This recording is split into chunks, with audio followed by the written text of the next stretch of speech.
Selamat datang di Zahra Movies. Jangan lupa subscribe, like, dan share. Terima kasih. Jasmine, apakah kau tidak ingin pulang sebentar? Jahat banget, masa kamu di sana terus ninggalin aku sendirian? Nanti kalau anak aku gak kenal sama ontinya gimana? Rengek Ella. Kini ia sedang melakukan panggilan video dengan sang adik ipar Jasmine.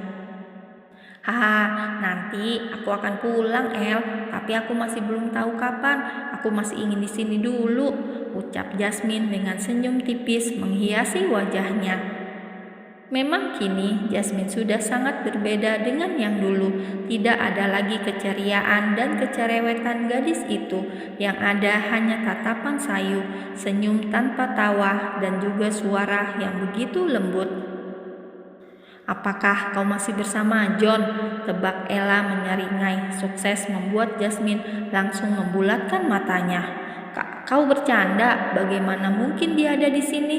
Dia kan... Iya, Jas. Dia kan sedang membelikanmu makanan atau minuman. Iya enggak?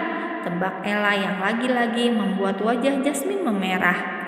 Jasmine, John baik kok. Dia juga tampan. Lumayan lah, tapi sayang, dia kaku. Tapi dulu kakak kamu juga kaku sih. Gak apa-apa, Jas. Aku mendukung kalian untuk bersama. Kamu cantik dan John juga tampan, kata Ella terkekeh mengingat kembali setiap perdebatan antara Jasmine dan John yang kini sudah lama tak ia dengar lagi. John tampan, sahut Steve yang baru saja masuk ke dalam kamar, dan ia hanya mendengar sepotong dari ucapan Ella. Steve, pekik Ella terkejut, tentu saja karena kini ia bisa melihat raut wajah suaminya sudah berubah.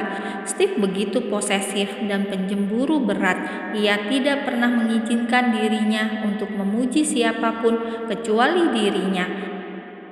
Bahkan saat Ella bertemu dengan ayah kandungnya, Pak Darto, Steve juga selalu menyuruhnya untuk menjaga jarak. Tidak boleh terlalu lama berpelukan dan terlalu dekat.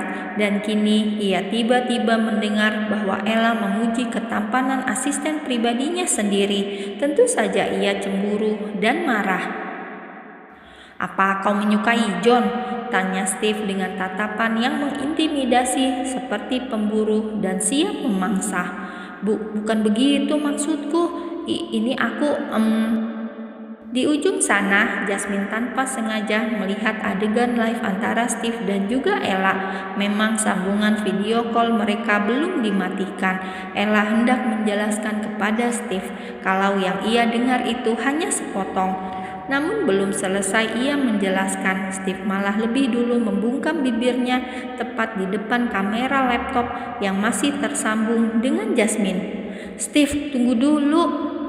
Lagi-lagi Ella hendak menjelaskan, namun Steve seolah sudah tuli dan tidak mau mendengarkan ucapan Ella. Steve terus memagut bibir Ella dengan begitu dalam dan menuntut, sementara Jasmine masih terus standby sambil menelan salivannya saat melihat kakak dan kakak iparnya sedang bergelut bibir dan lidah.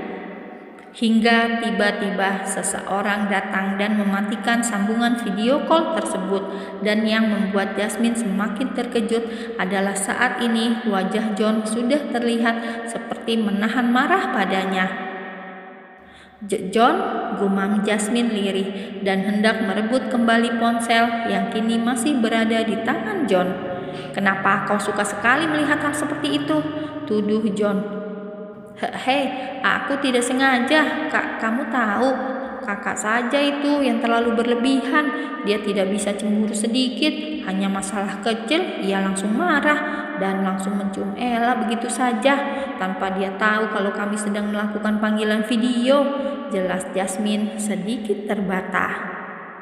Steve, kau itu sangat menyebalkan, sungguh Ella begitu kesal.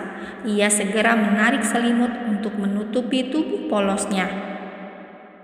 Kenapa aku yang menyebalkan? Kamu memuji ketampanan pria lain di depanku. Tentu saja aku marah, dan itu hukuman buat kamu. Cuk, kata Steve santai dan langsung mengecup kening Ella dengan lembut. Aku tidak memuji siapapun, aku hanya berbicara fakta, memang begitu.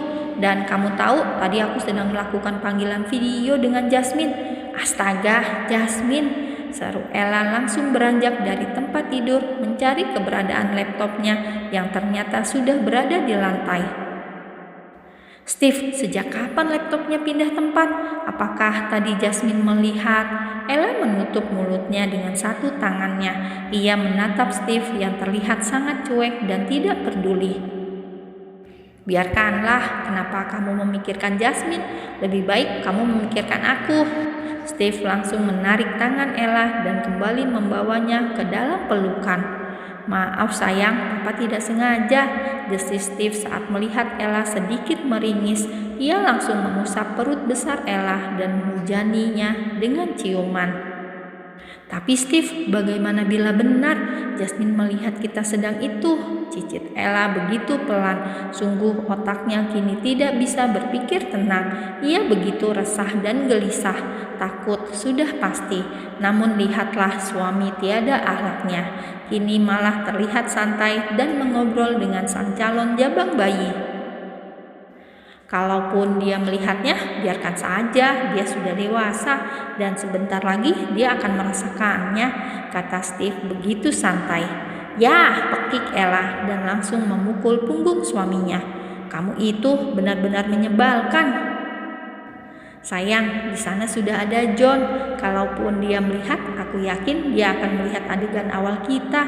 Tidak perlu kamu pikirkan, karena milikku hanya kamu seorang yang bisa melihatnya, bisik Steve tepat di telinga Ella, hingga membuat wanita itu langsung menelan salivanya dengan susah payah. Pipinya merona dan wajahnya memerah bak kepiting rebus.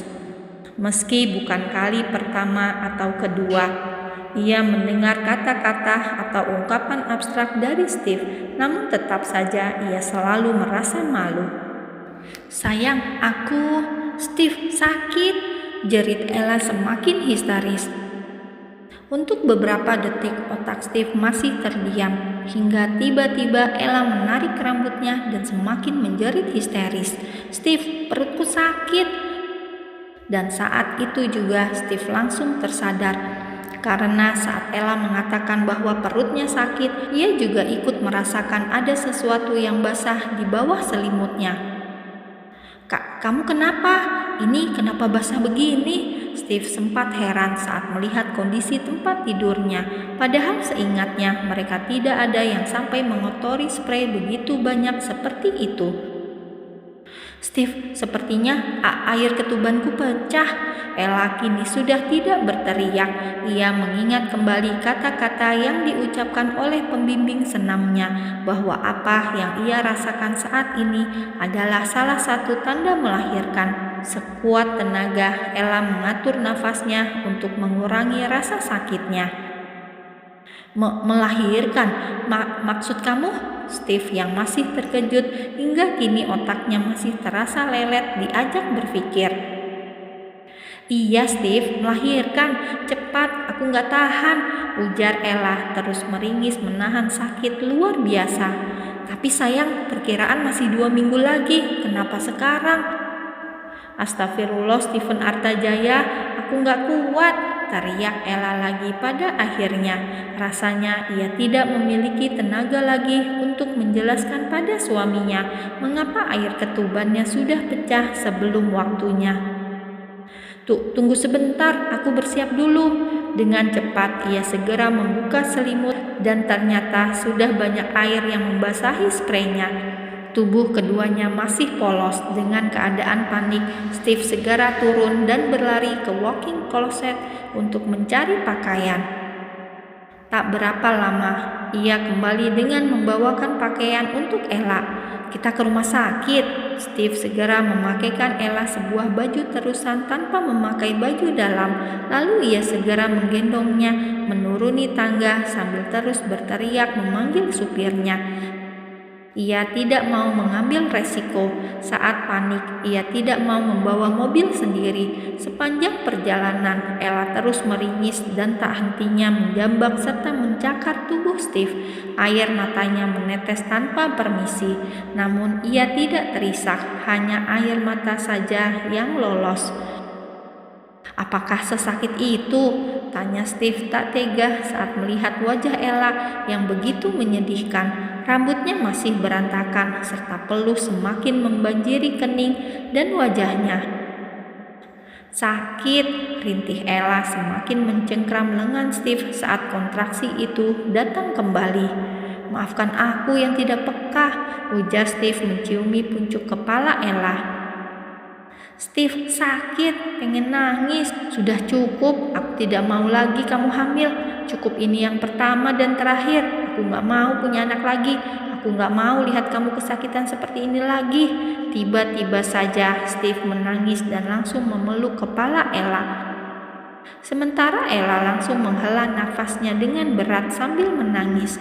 Memang awalnya ia tidak ingin menangis, namun suasana sangat mendukung air matanya untuk lolos, dan juga setidaknya daripada ia teriak dan membuat panik, mungkin menangis lebih baik, pikirnya.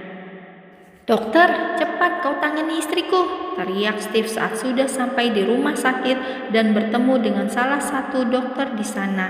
"Hei, ini bukan pekerjaanku," sautnya sambil memberikan sebuah berangkar kepada Steve agar meletakkan Ella di sana.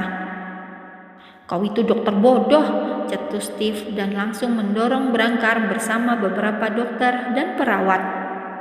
"Ini bukan keahlianku, hei, astaga. Lagian kalau aku yang menangani istrimu, yang ada kau akan menyesal," ucap dokter itu yang tak lain adalah Marcel. Ia baru saja menyelesaikan operasi dan hendak pulang, namun ia malah bertemu Steve yang tampak tergesa dan panik.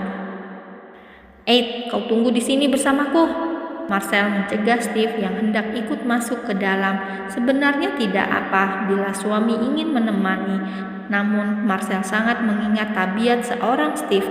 Daripada di dalam mengacau, maka ia menyarankan agar Steve menunggu di luar. "Aku ingin menemani istriku. Bagaimana kalau mereka nanti tidak becus menangani Ella? Bagaimana kalau ada yang salah? Bagaimana kalau mereka melakukan kesalahan? Dan bagaimana..." "Astaga, cukup Steve, mereka dokter. Mereka lebih ahli daripada kamu. Kalau kamu ingin anak dan istrimu selamat dan baik-baik saja, lebih baik kau duduk diam di sini," potong Marcel dengan cepat. Cukup lama mereka menunggu di luar berdua. Berulang kali juga Steve ingin masuk, namun selalu ditahan oleh Marcel.